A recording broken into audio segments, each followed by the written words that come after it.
Rebel God ఇంతకాలం సెట్స్లో లేడంటే rest తీసుకుంటున్నాడు, silent అయ్యాడు.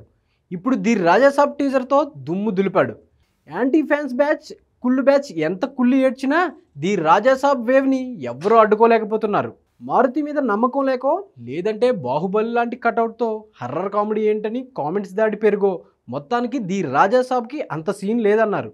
కానీ విడుదలకు 6 నెలల ముందే టీజర్తో భూమి బద్దలు చేసిన ది రాజాసాబ్లో అసలు సిసలు సర్ప్రైజ్ రివీల్ కాలేదు. ఇంకా సీనియర్ ప్రభాస్ పాత్రని టీజర్లో చూపించలేదు. అసలు ఇందులో రియల్ రెబల్ గాడ్ ఎలా ఉంటాడో చూడాలంటే ట్రైలర్ వచ్చే వరకు వెయిట్ చేయాల్సిందే. అదే 2000 కోట్ల వసూలుకి దారి చూపించబోతుందా? అంత ఖచ్చితంగా చెప్పడానికి రీజన్ వెనుక మైండ్ బ్లో చేసే విజన్ ఉందా? Take a look. The Rajasaab teaser పేలింది. ట్రైలర్ పేలేందుకు సిద్ధమవుతుంది. కాకపోతే ఆగస్టు 14న వరల్డ్ వైడ్గా వార్ 2 మూవీ, అలానే సూపర్ స్టార్ రజనీకాంత్ సినిమా కూలీ రిలీజ్ కాబోతున్నాయి. వాటి థియేటర్స్లోనే ది రాజాసాబ్ ట్రైలర్ని రిలీజ్ చేయబోతున్నారు. అంతేకాదు, టీజర్లో చూపించిన పాత్ర అసలు రోల్ కాదని తెలుస్తోంది. టైటిల్ రోల్ ది రాజాసాబ్ పాత్రని టీజర్లో చూపించలేదు. అది ట్రైలర్లో కనిపించే ఛాన్స్ ఉంది. ఆల్రెడీ ఆ మధ్య రిలీజ్ చేసిన మోషన్ టీజర్లో నెరిసిన జుట్టుతో రాజా స్టైల్లో ఉండే ప్రభాస్ని చూపించిన మారుతి ఆ లుక్ని మాత్రం టీజర్లో చూపించలేదు. అదే తన అసలు లుక్ అని, అది మోషన్ పోస్టర్లో చూపించినట్టు ఉండదని తెలుస్తోంది. అసలు లుక్ ట్రైలర్లోనే కాదు, సినిమాలో కూడా మొదటి గంటన్నర సేపు కనిపించే ఛాన్స్ లేదట. ఎగ్జాక్ట్గా ది రాజాసాబ్ అసలు పాత్రని ఇంటర్వెల్ బ్యాంకు కాస్త ముందు రివీల్ చేస్తారని తెలుస్తోంది. ఇక ఇందులో ఏకంగా 8 సర్ప్రైజులు ఉన్నాయి.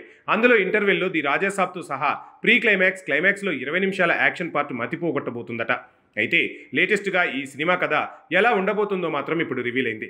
నిజానికి ఇందులో రాజు తన మరణానంతరం తన రాజభోగాలు కూడా తనతో ఉండాలని కోరుకుంటాడని, అలాంటి ప్యాలెస్లోకి ప్రభాస్ ఎంట్రీ ఇస్తాడని టీజర్లో క్లూ ఇచ్చారు. కానీ రియల్ స్టోరీ మాత్రం లీకుల రూపంలో షాక్ ఇస్తోంది. నిజానికి ఇది ఓ తాత ముత్తాతల ఈగో కథ అని తెలుస్తోంది. ముత్తాతగా సంజయ్ దత్, తాతగా ది రాజాసాబ్ సీనియర్ ప్రభాస్ ఆత్మల రూపంలో ఒకే ప్యాలెస్లో గొడవ పడతారు. చనిపోయాక కూడా వాళ్ల మధ్య ఆ వైరం కొనసాగుతుంది. మధ్యలో వచ్చిన మనవడు జూనియర్ ప్రభాస్ ఆ గొడవని ఎలా తీర్చి ఆ ప్యాలెస్ ఆస్తులకు ఎలా వారసుడయ్యాడు, ఎలా ఊరిని భయపెట్టి ప్యాలెస్ సమస్యను తీర్చాడనే హర్రర్ కథని కామెడీ ఫ్లేవర్తో చెప్పబోతున్నారని తెలుస్తుంది. స్టోరీ లైన్ బాగుంది, కానీ ఇది లీక్ అయినా ఇలాంటి సినిమాలకు వచ్చే నష్టం ఉండదు. మేకింగ్, గ్రాఫిక్స్, కామెడీ టైమింగ్ ముఖ్యం. అన్నింటికీ మించి డార్లింగ్ తర్వాత ఆ రేంజ్లో ప్రభాస్ని యంగ్గా కామెడీ టైమింగ్తో చూసే ఛాన్స్ ఈ సినిమానే ఇస్తుంది. కాబట్టి సెన్సేషన్ ఏదో క్రియేట్ అయ్యేలానే ఉంది.